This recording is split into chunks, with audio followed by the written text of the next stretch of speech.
Have you ever dealt with a homeowners association? Or HOA? That was just a little too involved. Well, buckle up, because my story takes too involved to a whole new level. It all started when I bought my first house in what I thought was a quiet, friendly suburban neighborhood.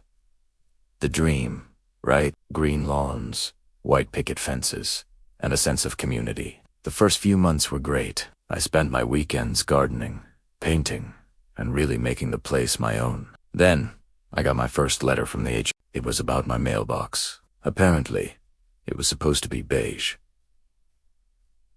Not the slightly off-white I had painted it. Okay, weird, but whatever. I repainted it. Then came a letter about the type of flowers I'd planted in my front yard. They weren't on the approved list.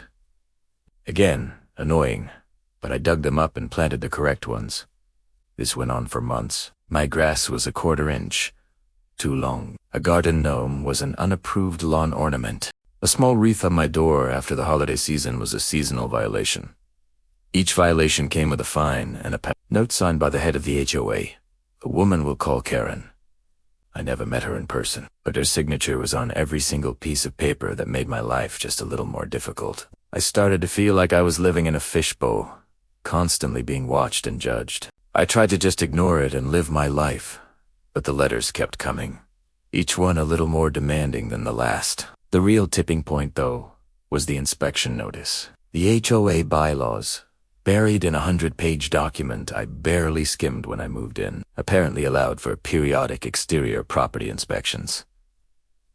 Karen informed me, via another crisp envelope, that she would be conducting one on my property the following Saturday. I wasn't thrilled, but as long as she stayed outside, I figured I could live with it. I made sure the lawn was perfect. The mailbox was the right shade of beige, and there were no rogue garden gnomes in sight. Saturday morning, I was in my kitchen making coffee when I saw her. A woman with a sharp haircut, a clipboard, and an expression that could curdle milk was marching around my yard, peering at my windowsills and taking notes. It was Karen, in the flesh. I watched her for a few minutes, feeling incredibly uneasy. She walked up to my front door, and instead of knocking, she tried the handle. It looked, thank goodness. She then walked around to my back gate, unlatched it, and let herself into my backyard. Now, I was angry. This was a complete invasion of my privacy. The bylaws cite exterior inspection, which to any reasonable person mean the front of the house, visible from the street. My backyard is fenced in for a reason. It's my private space. I opened my back door and said, "Excuse me, can I help you?" She jumped, clearly not expecting me to be home. She straightened her blazer and said, "I'm conducting a scheduled inspection." I replied, "An exterior inspection. This is my private backyard. You need to leave." She just scoffed. The bylaws are very clear. I need to ensure all properties are up to code, front and back. She then pointed at my patio furniture. That color is not on the approved palette. I was stunned. I told her again, more firmly this time, to get off my property. She actually rolled her eyes at me and started walking towards my back sliding door, peering inside. That's when I lost it. I told her if she didn't leave immediately, I was calling the police. Her face changed. The smugness was replaced by a flicker of shock. "You wouldn't dare," she said. "Oh, I would." I pulled out my phone and started dialing. She huffed, turned on her heel, and stormed out of my yard, slamming the gate behind her. I was shaking with anger and a little bit of fear. Ooh, does that, who feel so entitled that they can just walk into someone's private, fenced-in backyard. The audacity was off the charts. Of course, a few days later, I got a fine in the mail for uncooperative behavior during an inspection and, you guessed it, unapproved patio furniture color. I decided I had enough. I spent the next week reading every single line of the HOA bylaw. I highlighted every ambiguity, every overreach. I also installed security cameras. I wanted evidence. If she ever tried to pull a stunt like that again. And boy, did those cameras come in handy. About a month later, I had to go out of town for a work conference. I set my security system and left, feeling a little paranoid, but hoping for the best. The second day I was gone, I got a motion alert on my phone. I opened the app, and my heart dropped. It was Karen. She was at my front door. I watched on my phone as she knocked once, waited maybe 5 seconds, and then pulled something out of her purse. It was a key. I watched in absolute disbelief as she unlocked my front door and walked right into my house. My house. She was inside my home.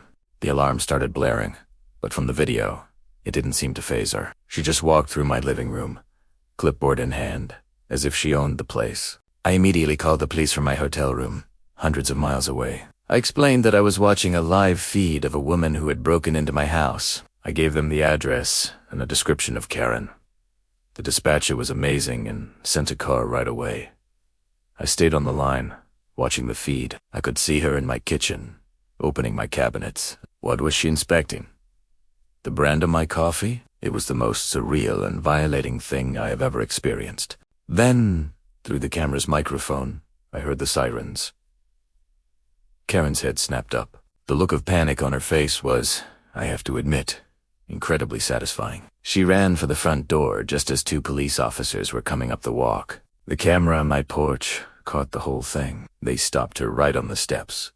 I could hear them asking what she was doing, and she tried to explain that she was with the HOA and had the right to inspect. The officer was not having it. He asked her if she had the homeowner's permission to enter the premises. She sputtered that it was an emergency inspection. An emergency inspection for what? An unapproved toaster. The police detained her, and I spent the next hour on the phone with them, emailing them the video footage of her letting herself in and walking through my house. When I got back home, I immediately pressed charges for breaking and entering. Her defense was that she saw a potential violation through the window and had to investigate. The so-called violation, a decorative throw pillow on my couch that she claimed was, again, not an approved color. The HOA board tried to back her up at first, but when my lawyer showed them the video and explained the legal trouble they were all in, they changed their tune real fast. Karen was fired from the board, and I received a massive settlement from the HOA's insurance for invasion of privacy and trespassing. The new board president sent me a personal letter of apology. The best part, the first official act of the new board was to completely rewrite the rules about inspections. Now, they require a 48-hour written notice, and the homeowner's present, an explicit consent for any inspection, period. It was a nightmare, but in the end, fighting back was worth it. It just goes to show you that you have to stand up for your rights, even against a power-tripping HOA Karen. My neighborhood is a lot more relaxed now, and I can finally enjoy my home and my throw pillows in peace. Thanks so much for listening to my crazy story. If you've had your own run-in with a wild HOA, I'd love to hear about it in the comments below. Don't forget to like this video and subscribe for more content. See you next time.